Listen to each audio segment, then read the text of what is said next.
Now, the most accurate weather team in Florida. And now hurricane season is coming up, and it looks like it could be a very active one. The Ohio River, going through several states, that is just below major flood stage. 70 rivers are at or above minor to major flood stages. We have coronavirus right now, but we're starting to see more of these climate disasters line up on top of each other. Heat waves, hurricanes, fires, all happening during the same general time of year. And here's what we're also worried about. We're also looking at anywhere from a double-barreled storm system. It has to be attributed, at least most of it, to climate change. Heavy showers and thunderstorms this morning with a big storm system that will eventually impact the mid-Atlantic states. It is going to be a blockbuster snowstorm. The tail end of it here is the front that's rolling through. We have the severe thunderstorm to watch.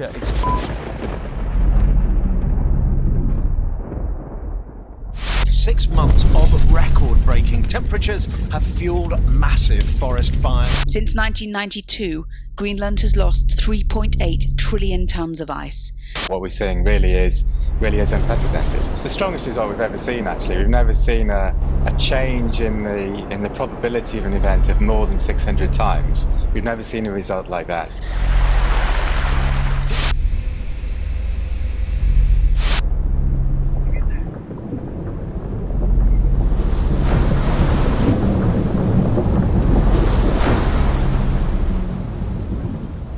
Today, a new United Nations report raised the threat of climate change to a whole new level.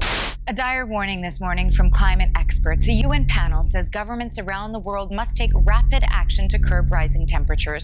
Unequivocal evidence of the influence of human-induced climate change on the planet. The very livability of our planet is at stake, not in 10 years, 20 years, 30 years, but right now. What is going on? Okay. Earth is pissed off. These are shots across our bow. What I'm saying is the planet's on fire. The 2,600-page document warns of extreme consequences to life and livelihoods. What do scientists keep telling people? Okay, and how long are you going to stand in denial of this? Or else millions around the world face future disaster. There are a lot of things we could do to put it out. Are any of them free? No, of course not. Nothing's free, you idiots. Grow the up. But you're adults now, and this is an actual crisis. Got it? 30 years ago, the previous generation maybe was damaging our atmosphere, the earth, out of ignorance. Now ignorance is no longer a good excuse. We know. The team says that a prolonged heatwave in the Siberian Arctic this year is unequivocal evidence of climate change, and that the record high temperatures in Siberia would be impossible without man-made global warming. Findings are of serious concern because here in the UK and the rest of Europe, the Arctic drives much of the weather that we experience. Rising temperatures driven by climate change mean it's melting. In the Siberian Arctic this year, great plumes of smoke were visible on satellite images last month. We are in uncharted territory.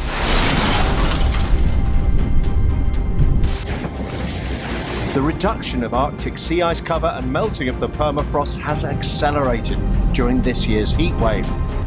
But as conditions get worse every year, it seems, frustration is also boiling hot over a government seen as unambitious on global warming. If not, we're going to see more abnormal weather. They're saying that abnormal has become the new normal, if you like. The devastation in the Bahamas after Hurricane Dorian, another example of what can happen to low-lying island nations. I'm never more proud of Australians than in moments like this. But many Australians want more than comforting words. We have a Prime Minister and a Premier in denial about climate change.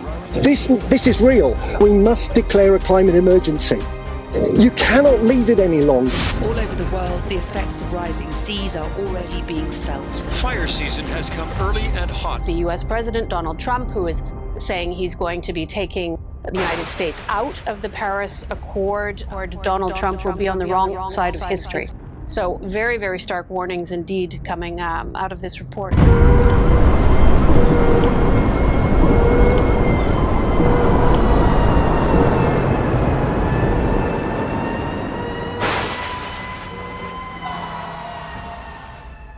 We are Osiris, Breathe. Calm the down. Hi, Shanti. Didn't expect to see you. Well, here I am. It may seem daunting, but we've got this. You've got this. I've got this. And if we work together, we've got this. In other words, I should let you lead us out of this. Exactly. There is light at the end of the tunnel. You just have to follow me. All right, Shanti. We're gonna follow you. Well, where should I begin?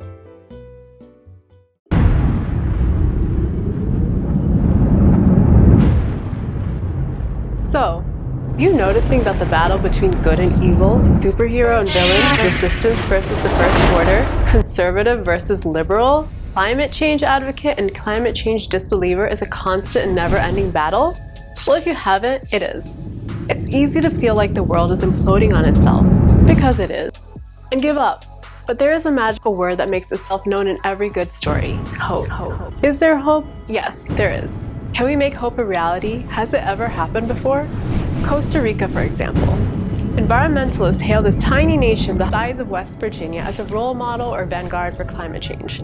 Many do not realize that just in the 1980s, Costa Rica had the highest deforestation rate in the Western Hemisphere. It took real superheroes, meaning everything from politicians, biologists, private landholders, the national government, and foreign aid from NGOs to facilitate the transformation from laggard to leader in the international landscape addressing climate change. It was in no way an easy road and took the cumulative effort of many parties and progressive policies such as Foresta, or payments for environmental services, or in short, PSA, which basically provided money or funds to private land and business owners for environmental services. Imagine that, a government-funded initiative that provides citizens and companies money for climate-friendly work.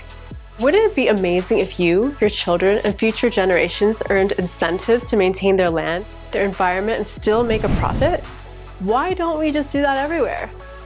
Well, for one, if you live in America, a capitalist country that feels like corporations are people who can buy out politicians to deny that climate change and global warming are real and overshadow those that endorse liberal climate-friendly policies, we basically have a luminous, dark wall in our way. Literally, money is being put towards conservative agendas like the wall at our southern border that facilitate the top 1% and leave the rest to burn or drown, literally. Sadly, these insidious and deceptive tactics are commonplace, and we can find examples of such a leadership all over the world, and we now have a worldwide crisis on our hands. So, what can you do? For one, know the heroes and the villains. After all, knowing is half the battle. History is full of them, from the dawn of mankind to those who championed for decreased energy consumption and renewables, like Jimmy Carter, and those who lifted bans to allow more energy consumption and oil production, pretty much every president since Ronald Reagan. And let's not forget about Chico Mendes, an environmentalist from Brazil, who was assassinated for trying to preserve the Amazon rainforest against deforestation. And Kenyan activist Wangari Maathai, Africa's first environmentalist, not to mention first woman to win the Nobel Peace Prize for a contribution to sustainable development, democracy, and peace. Her lifelong work included protesting the Kenyan government's giving away of public forested land for political support and expanding the Pan-African Greenbelt Network to combat issues such as deforestation, water crisis, and rural hunger. Both of these environmental advocates embody everything we and the Mother Earth want. Now let's talk about everything we don't. Like former Representative of Montana, Ryan Zinke, also former Secretary of the Interior who is responsible for the management and conservation of federal land and resources, but has multiple investigations for agreeing to sell public land to oil and gas companies. Montana, guys, Yellowstone. Former presidents didn't gift these national parks to future generations only to have a deceptive wolf in sheep's clothing outdoorsman sell them off. Or current far-right president of Brazil, Jair Bolsonaro, who has, in the words of climate scientist Carlos Nobre, made the Amazon completely lawless in conservation and deforestation, preservation of indigenous land, and has empowered environmental criminals to cause catastrophic damage to the lungs of our planet. Or as expressed by former President Lyndon B. Johnson, if future generations are to remember us with gratitude rather than contempt, we must leave them something more than miracles of technology. We must leave them a glimpse of the world as it was in the beginning, not just after we got through with it. We must not only protect the countryside and save it from destruction, we must restore what has been destroyed and salvage the beauty and charm of our cities. Once our natural splendor is destroyed, it can never be recaptured. And once man can no longer walk with beauty or wonder at nature, his spirit will wither and his sustenance be wasted. These lands, the vast territory we call home from sea to shining sea, do they really belong to anyone?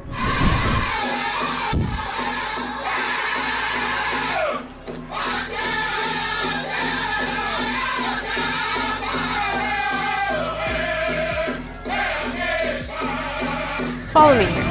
Since 1785, the United States of America government distributed land that, mind you, was already occupied to Revolutionary War soldiers for reward for their services, and to pay for war debt, and raise money to rebuild the nation.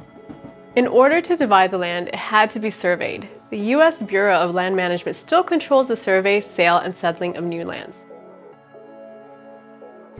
This land that didn't even originally belong to settlers wasn't gifted for countless generations with the purpose of eventually being resold to oil and gas developers.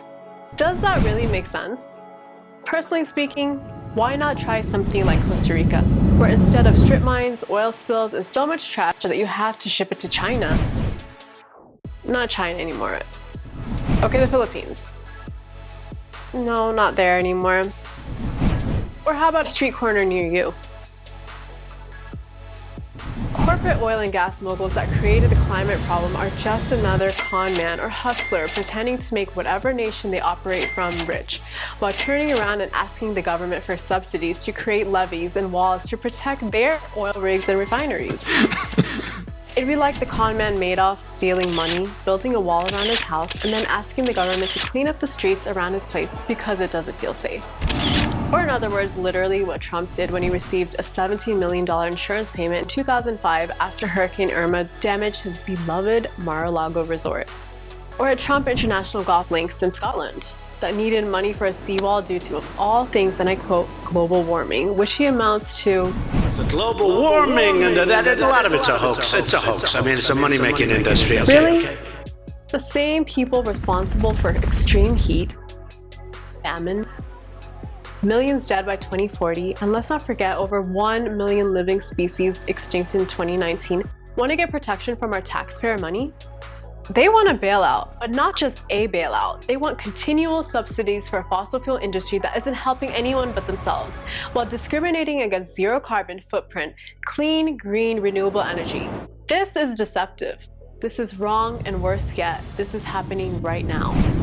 Hiding under the guise of economic dominance is just another clown trying to sell the dangerous high of profit margin to the world. Fracking is not as safe and healthy enema as Fox News would have you believe. Pollution and lack of diversity in renewable energy jobs causes an ominous, stagnating cloud over everyone. But it's not going to get much hype since it's usually affecting underprivileged populations. These are all clever ploys by these self-victimizing villains. But do you really expect a villain to not be deceptive? To not act like they didn't do anything wrong? Well, these are not your villains of 2019 blockbuster hits that shout their evil acts and wait for newspapers to use it as the next day's headlines. These are everyday, trying to act like they aren't part of an evil, greedy system kind of villains. But we are onto them and the battle is on. You can't hide behind your household of 2.5 privately schooled children, perfectly manicured lawns, and hard-to-obtain jobs forever because the world is catching on. People are rising up and taking a stand. YouthGov, for example, a group of kids that sued the United States government saying the government's actions and inaction in the face of global warming violate their fundamental constitutional rights to freedom from deprivation of life, liberty, and property. Their age is central to the argument. For older Americans, the potentially catastrophic effects of climate change are a problem, but ultimately an abstract one. Today's children, however, will be dealing with disaster within their lifetimes, unlike the older nullifying, asleep at the wheel boomer generation. Unlike the next generation of climate activists like Greta Thunberg from Sweden, Vanessa Nakate, a young Ugandan climate justice activist, and let's not forget on the home front, Alexandria Ocasio-Cortez and Senator Sanders, who promote change and innovation through the Green New Deal. In addition to knowing your local and state representatives and what they support, Write to them, call them, and show them that you do care as their constituent. If you aren't sure how to do it alone, join movements like Citizen Climate Lobby that endorse a carbon tax and shifting the money from corporations to citizens. They have a very easy system to find and email your local representative. Vote for the right, left, politicians who endorse green policies. Attend and sponsor initiatives to move government aid to safeguard and establish parks and green space to help balance the constant development in your area. These spaces add up, use them. Make them what you want before another developer does. Become active in local, state, and national development projects that negatively impact preserved areas. Support these guys. Natives of every nation. For millennia, the original inhabitants of the earth lived in balance with their ecosystem, allowing biodiversity to do its thing. It's not simply a piece of land to sell to someone who can get a short-term profit. What Costa Rica shows us is that private citizens, if given tax breaks or incentives for the land, will opt for more environmentally friendly economic strategies on a national level rather than solely relying on residential, commercial, and corporate development. Perhaps the rest of the world can join Costa Rica, where some assessments suggest that the forests have now recovered to 1950s levels, encompassing 52.38% of the country. The PSA model has become a model for PES programs elsewhere. There will always be evil in the world, villains bent on self-aggrandizing and destruction. But there should always be the counter-hero to make the story that much sweeter. We need, as a nation, as a planet, to get rid of the notion that we are dependent on these destructive, money and power-hungry corporations and despots. We are not. The world does not need conservative leaders in power just because we think they will accomplish something. Organization and appropriate policy making from sane, principled leaders elected by a knowledgeable electorate is all we got today, folks. The world, the universe, has an endless supply of energy that can supply our needs. In the battle between good and evil, between the dark side and the light, you have the right to place yourself on the side that benefits the majority and be a force. Maybe you never thought of yourself as a superhero, but in today's world, staying home saves lives, and our previously overlooked essential workers makes you a hero. What makes you think you can't make a difference by getting on your computer and writing to whomever your leadership is? After all, whether you like it or not, we are in this epic battle together, and yes, we need you. Our community needs you. Our planet needs you.